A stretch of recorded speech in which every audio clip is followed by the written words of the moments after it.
तर देशाचे पंतप्रधान नरेंद्र मोदी यांनी देखील मनोहर जोशी यांना श्रद्धांजली अर्पण केली। हा एक जुना फोटो ट्विट करण्यात आलेला आहे। माजी मुख्यमंत्री मनोहर जोशी यांचं निधन झालं, त्यावरती देशाचे पंतप्रधान नरेंद्र मोदी यांनी एक जुना फोटो ट्विट केलाय आणि या आठवणी सर्वांसमोर ठेवल्या आहेत। ज्यावेळेला मनोहर जोशी आणि नरेंद्र मोदी यांची भेट झाली होती त्यावेळेचा हा फोटो आहे आणि आपल्या ट्विटमध्ये मोदी म्हणतात, मनोहर जोशी यांच्या निधनाच्या बातमीनं दुःख झालं।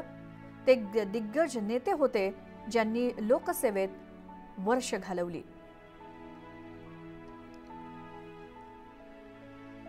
महानगरपालिका, राज्य आणि राष्ट्रीय स्तरावर विविध जबाबदाऱ्या त्यांनी सांभाळल्या।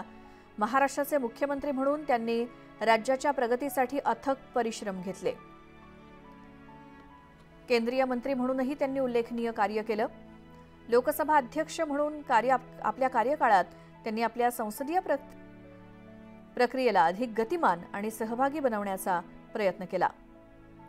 मनोहर जोशी कायम स्मरणात राहतील, असं ट्विट पंतप्रधान नरेंद्र मोदी यांचं।